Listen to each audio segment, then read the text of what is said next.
गांव में एक बूढ़ी माई रहती थी। उसका एक बेटा और एक बहू थी, पर उनके पास धन दौलत बिल्कुल नहीं था।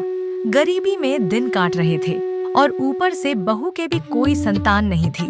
इसके बावजूद बूढ़ी माई विनायक जी महाराज गणेश जी की पूजा और भक्ति नित्य नियम से किया करती थी और उसके मन में सिर्फ श्रद्धा ही थी। एक दिन अचानक ही गणेश जी महाराज ने उसके सामने प्रकट होकर कहा, मांग बूढ़ी माई, क्या मांगना चाहती है? बूढ़ी माई गणेश जी को अपने सामने देखकर चौंक गई। उसके चेहरे पर हैरानी और खुशी की चमक थी।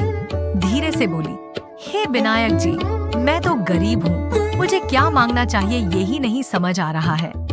गणेश जी मुस्कुराए और बोले, कोई बात नहीं माता, सोच समझकर कल बता देना, मैं फिर आऊंगा। इतना कहकर गणेश जी अंतर ध्यान हो गए। रात भर बूढ़ी माई सोचती रही कि क्या मांगू। उसने अपने बेटे से सलाह ली।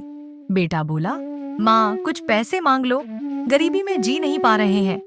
बूढ़ी माई ने सोचा, बेटा सही तो कह रहा है। तभी उसका ध्यान बहू पर गया और उसने बहू से भी पूछा। बहू ने कहा, बूढ़ी माई, एक पोता मांग लो जो हमारे परिवार का वंश आगे बढ़ाए। पैसे तो आते जाते रहेंगे, पर कुल का दीपक जरूरी है। अब बूढ़ी माई और भी उलझन में पड़ी गई। गणेश जी ने तो एक ही इच्छा मांगने को कहा था, कैसे फैसला करे। इसी उलझन में उसे अपनी पढ़-होसन सहेली की याद आई। उसने अपनी सहेली को सब कुछ बता दिया। सहेली हंसी और बोली, अरे बूढ़ी माई, सब अपने मतलब की बात कर रहे हैं। बेटा पैसे चाहता है, बहू संतान, पर तेरे लिए कौन सोच रहा है? तू अपने लिए कुछ मांग, अपनी सेहत के लिए मांग। बूढ़ी माई सोचती रह गई और इसी उलझन में कब उसे नींद आ गई, पता ही नहीं चला।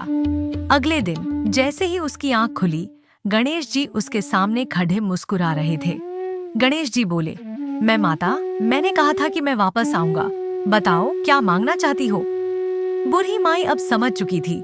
उसने गणेश जी की तरफ देखा और हंसी के साथ बोली, हे महाराज, मुझे क्या चाहिए? बस एक पोता हो जो हमारे घर का दीपक बने, उसके लिए एक सोने का पालना हो और खिलौने भी हों, और मेरे हाथ पैर में इतनी शक्ति हो कि मैं उसे खिला और झुला सकूं। गणेश जी हंस पड़े और बोले, बूढ़ी माई, आज तो तूने मुझे ठग लिया।